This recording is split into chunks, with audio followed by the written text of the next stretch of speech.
Hey everybody, and welcome to another episode of Card of the Day, where we talk about a card in the context of Limited that's maybe underdrafted, maybe a little misunderstood, or in the case of today's card, a card that I think is pretty easy to put in the wrong kind of deck and can be kind of tricky to use when you're playing with it. Today we're talking about Collector's Vault, and this card was on the short list of cards that I wanted to cover for this series, but it was also suggested in the comments for the last video by viewer Mad Moses, and a bunch of you out there liked it. So people want to hear about Collector's Vault, and please, I'd love to hear more comments and suggestions for cards that you'd like to hear some words on for future Card of the Day episodes. Alright, let's get to it. Before we touch on some homes that I think exist for Collector's Vault, some spaces that make actual good use of the card, I do want to look at some 17 land stats, just sort of a way to set the stage for Collector's Vault. If you were to evaluate this card just by looking at 17 lands data, I think you'd come to the conclusion that it's a really bad card. Like, for some context here, it's winning for all players in the aggregate, just all 17 lands players, at a game-in-hand win rate of 52.4%. And for top players, it improves like it normally will for the top players, the players that are winning the most on 17 lands. It goes to 56.8%. And those are not good numbers. Some of the, like, C-level commons in the set, Voracious Vermin, Conceited Witch, cards about that level, they're winning at like 56% game-in-hand win rate for all players. So you can just see that means that this card, if it is good and there is a home for it, that correct home seems to be not obvious to most players, even good players, because when most people play it, it does not perform very well. But, of course, the data is not the end of the story, and I would say it's maybe just the beginning, in fact, for this card.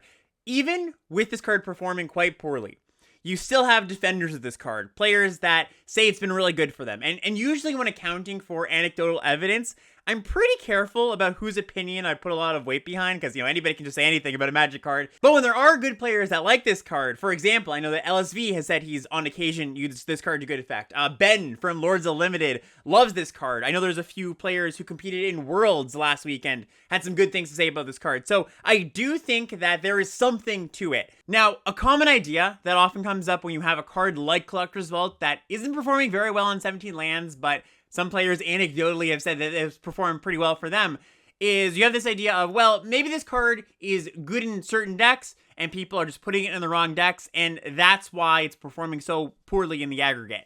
And I think there's definitely some truth to that for Collector's Vault, but a good metric to look at when you're trying to tease out, well, are people just playing this in the wrong deck, is look at the game played percentage. And this basically is just a number that says, when people draft this card, how often do they actually play it? Does it end up in their deck? For some context on that, Torch the Tower, which is just the best common in my opinion, and is going to be played in every single red deck, you're never going to cut this card, gets played 93% of the time, which is just extremely high, and of course that makes sense. For Collector's Vault, that number is 55%, so much lower. And that says to me that people aren't just throwing this card in their deck willy-nilly. They're only putting it in their deck when they feel like they have the right deck for it. But still, it's not performing that well. So what that then says to me is that if there is a home for Collector's Vault, people are over-indexing and overestimating how often that home pops up. And that lines up with how I feel about the card, which is, I think it is a playable card in some places, but a lot of things have to be true about your deck first before it's a card you want to include. So just a way to frame this card as we go forward is that it's going to be a very niche card, a card that is only going to go in a very small percentage of decks, but of course it's good to know what those decks look like. So let's get into talking about the card itself, what it does for you, sort of its pros and cons, the reasons why you would want to put it in your deck, and also the reasons why it's not performing very well in general. There are some problems with the card, and I think when you first look at the card, there's two big things that jump off the page at you, and number one, it's that it fixes your mana. So mostly you're imagining this card in a deck that's multicolor, 4 to 5 color. The treasure makes sure you can cast all your cards, cast all your off-color adventure cards. It's an appealing thing, right? The other big thing that it does is it decreases variance, right? It helps you find your spells when you need to find spells, lands when you need to find lands, removal spells when you need to find removal spells. It just helps you see the cards that you need in a specific game state a little bit more often. And then if you go one level deeper, well, it also makes an artifact every single turn. So cards that care about artifacts, stuff like Tough Cookie, really appreciate having something that just keeps pumping out artifacts. And there's not a lot of these, but there are a few things that care about things in the graveyard in the set, so the ability to just dump things in your hand in the graveyard does come up from time to time. So it's more niche, definitely, than the main uses of just fixing your mana and helping decrease variance, but they are an important part of where you might want to play the card. One of the proponents of this card, Dominic Harvey, who did play in Worlds last week, and also is a fellow Toronto Magic player. I've drafted with Dom quite a few times. And he was saying that he prioritized this card at Worlds. Actually prioritized it, wanted to get his hands on a copy of it, because Collector's Vault is a strong card in games that are guaranteed or are likely to go long, right? The longer the game goes, the better Collector's Vault goes. Its power is very much a function of time, because the more you can activate it, the more of an advantage you get. And in a high-level pod where you're not seeing streamlined aggro as often, because people know how to evaluate the cheap cards properly, you're not going to get just a bunch of people at the table getting sick aggro decks. Games go a little bit longer, you have to get a bit scrappier.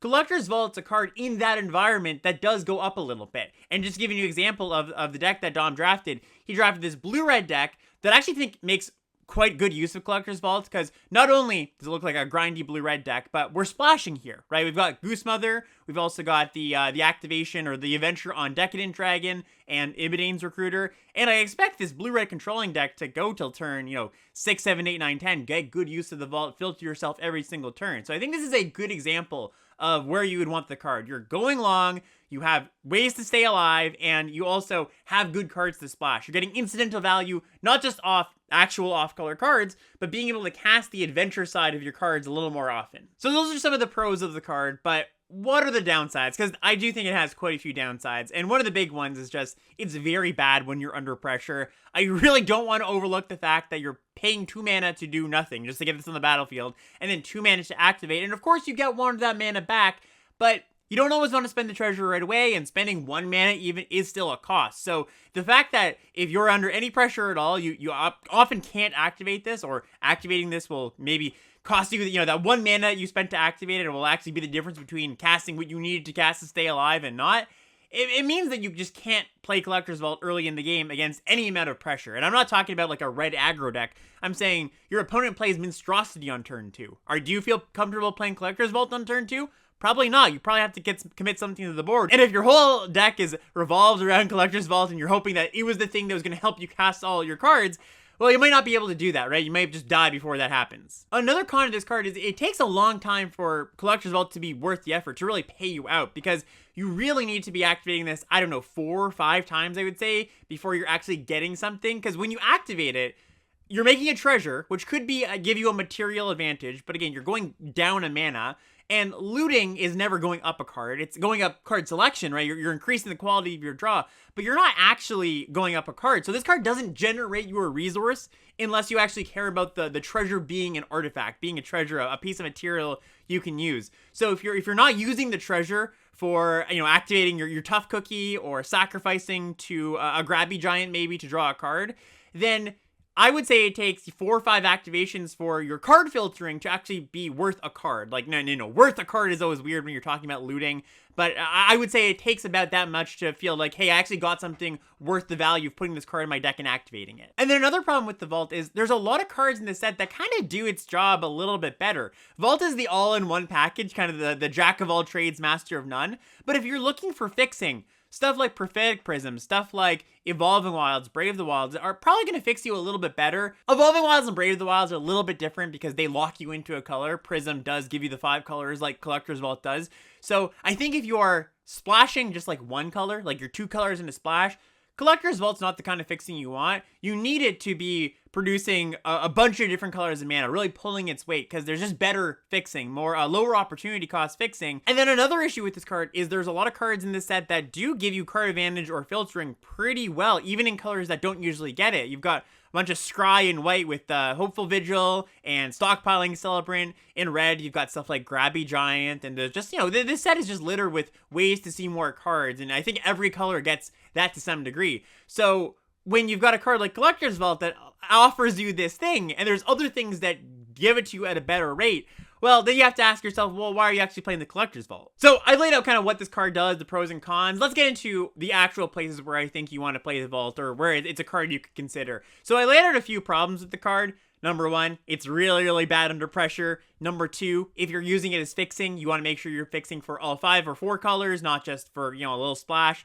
And then 3, if you're not using the artifact for something material, something that is like Tough Cookie, like I mentioned, where you can activate your Tough Cookie, make it into a 4/4, then the other card advantage and fixing tools are probably just going to be better. So, for you to play Collector's Vault, I think all things have to be true about your deck. 1, you have to be very good at not dying early. This means a bunch of cheap interaction, torch the towers, glass caskets, candy grapples, or if you have like a field wipe, like if you have expel the interlopers, that definitely takes the pressure off.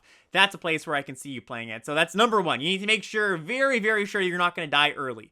Number two, like I mentioned, I think you need to be getting paid out for making multiple colors of mana, having a deck that's 4 or 5 colors, a bunch of adventures, a bunch of splashing, rather than just, you're splashing here and there.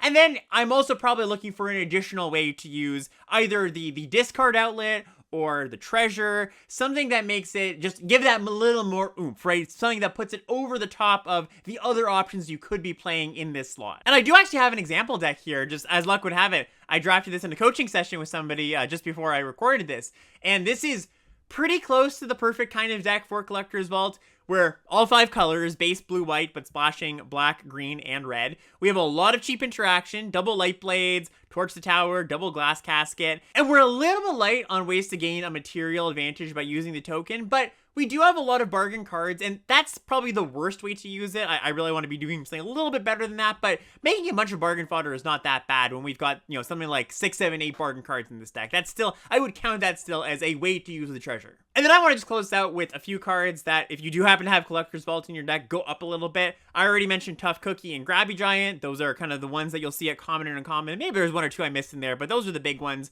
ways to use that artifact. Elvish Archivist. This is another one. This is a rare that cares about when artifacts into the battlefield, so obviously you're going to be able to trigger this every single turn, and because Elvish Archivist also helps you draw cards, you'll be able to make use of the mana that you are generating off the artifact, so you actually have ways to spend the mana every turn. And then Sir Ginger's another one, right? Whenever a artifact goes to the graveyard, you put a counter on her, so nice little synergy there. X-Spells. X-Spells are nice because the thing you want to do when you have something like Song of Totentans or Ingenious Prodigy in your deck is just bank the treasures a bunch, then maybe on turn 6 you get to like Totentans for 10 or something like that. Devouring Sugarmaw is a card that gets a little bit better when you've got the vault in your deck because you can feed the tokens to that. And then really deep on the iceberg here, if you want to go super deep, there are 2 kind of weird rares that play well with the vault. Number 1 is Lich Knight's Conquest, which cares about both cards in the graveyard and having artifacts, so you can just like dump all your creatures into the graveyard and then you sacrifice the artifacts that you've made off of the treasure vault. So kind of treasure vault does both roles, puts the stuff in the grave and makes the artifacts that you need to sacrifice. And then Food Fight, which essentially says sack an artifact, pay 2 to deal 2 to something. So I've actually had an opponent do this to me and it was pretty good. I also had a pretty grindy deck and they outgrinded me with this combo. So I'm not suggesting you put these cards in your deck lightly, but if you have some really great things to reanimate with the Lich Knight's Conquest, or if you have a deck that happens to be artifact heavy otherwise, I can see these cards making it. Just, it's a bit of a Johnny thing to do, I think, but it is pretty cool. And that's it. Like I mentioned at the top, feel free, please, to comment some cards that you'd like to see for our next card of the day, and thank you so much for watching. Bye, everybody.